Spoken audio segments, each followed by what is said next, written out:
7 से 9 जनवरी को होने वाले इस प्रवासी भारतीय सम्मेलन का मूल विषय ग्लोबल इंडियन इंक्लूसिव ग्रोथ रखा गया है।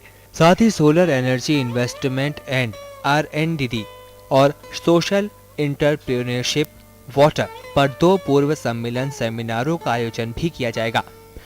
राजधानी के होटल मेरियट में होने वाले सम्मेलन में दुनिया भर के 150 देशों से करीब 1500 की संख्या में प्रवासी भारतीयों के सम्मेलन में भाग लेने की उम्मीद है।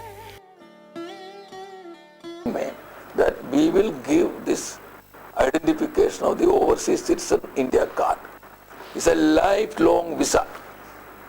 Anybody can come and stay for 2 months or 6 months, I believe now. They can even purchase flats and not aggregation property.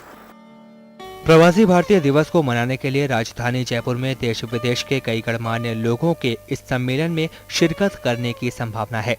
Delhi में हर साल होने वाले सम्मेलन की मेजबानी मुख्यमंत्री अशोक गहलोत के प्रयासों के कारण हमारे प्रदेश को मिली है। 3 दिवसीय सम्मेलन का उद्घाटन प्रधानमंत्री और समापन के लिए महामहिम राष्ट्रपति के शिरकत करने की भी संभावना है। ये आयोजन इतना महत्वपूर्ण है कि खुद मुख्यमंत्री अशोक गहलोत ने बस में बैठकर तैयारियों का जायजा लिया। स्वागत की, सत्कार की, उसमें उसी रूप में जो उम्मीद करके वो आएंगे, जो अपेक्षा की उन्होंने राजस्थान से, उसी रूप में वो भी पाएंगे यहाँ पे। वैसे ही हमारा स्वागत हुआ, सम्मान हुआ, सत्कार हुआ। मैं समझता हूँ वो यादें लेके जाएंगे तो लंबे अरसे तक जयपुर की, पूरे प्रदेश की यादें उनके दिमाग में रहेगी। और मैं समझता हूँ राजस्थान के बारे में जो राय बनी हुई है पूरी दुनिया में, उस पर एक और छाप लगेगी। सबसे बड़ा जो एक प्रवासी भारतीयों का जो एक चर्चा का विषय होगा वो है जो हमारी रिन्यूएबल एनर्जी है। उसमें सोलर एनर्जी के लिए बहुत बड़ा उसके लिए चांस है। उसके लिए एक मेरी हम लोगों की प्रेजेंटेशन भी रखा जाएगा उसमें, क्योंकि सोलर एनर्जी में राजस्थान हब बनने जा रहा है और हमारे करीबन 650 जो इन्वेस्टर्स हैं वो रजिस्टर्ड हैं। 15,000 मेगावाट सोलर एनर्जी वहाँ जनरेशन के लिए रजिस्टर्ड हो चुका है। लेकिन निवेश के लिए किसी प्रधानमंत्री या मुख्यमंत्री का आ जाना या प्रधानमंत्री और राष्ट्रपति का उद्घाटन कर देना, इससे निवेश नहीं बढ़ता।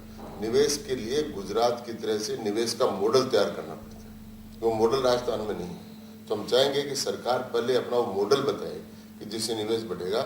हम भी इसमें सरकार की मदद करेंगे। प्रदेश में औद्योगिकी और ढांचागत विकास को रफ्तार देने के लिए इस समारोह को संजीवनी के रूप में देखा जा रहा है। इससे बड़े विदेशी निवेश की संभावना है। प्रवासी भारतीय सम्मेलन को लेकर प्रदेश के उद्योग मंत्री राजेंद्र पारीख का मानना है कि सम्मेलन के बाद राज्य में कितना निवेश होगा ये अभी कहना कठिन है, लेकिन ये सम्मेलन राज्य के औद्योगिक विकास में मील का पत्थर साबित होगा। लेकिन विपक्ष के उपनेता घनश्याम तिवारी का मानना है कि राज्य की गहलोत सरकार के पास इन्वेस्टर्स को लुभाने के लिए ना तो कोई मॉडल है और न ही कोई आर्थिक नीति। तो ऐसे में कोई इन्वेस्टर हमारे राज्य में क्यों इन्वेस्ट करेगा? निवेश का जहाँ तक कोई फिगर का सवाल है, कोई भी बता नहीं पाएगा, क्योंकि निवेशक के रेट्स पे डिपेंड करता है भाई उसको उसका जो निवेश कर उसका क्या रिटर्न मिलेगा। लेकिन बड़े निवेश की संभावनाएं राजस्थान की ओर आकर्षित हो रही है।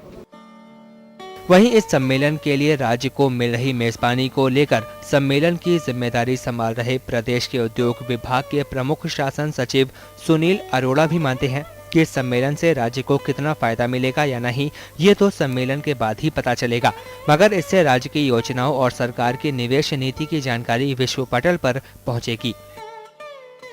देखिए, हर चीज मतलब फायदे नुकसान कोई क्वांटिफिएबल तो नहीं होता। बेसिकली इस टाइप के इवेंट्स का तो आइडिया होता है कि भाई एक तो ये this is connecting with the diaspora all over the world और connecting with the Rajasthan is living in the rest of the world. अंतर्राष्ट्रीय स्तर के प्रवासी भारतीय दिवस पर होने वाले इस सम्मेलन की मेजबानी से राज्य को निवेश में फायदा मिलने की पूरी उम्मीद है। राज्य में निवेश को लेकर कई पायदान खिसक चुके हमारे प्रदेश को इस सम्मेलन का कितना फायदा होगा ये तो आने वाला वक्त ही बताएगा। जयपुर से TV 99 के लिए दुर्गेश एन भटनागर की रिपोर्ट।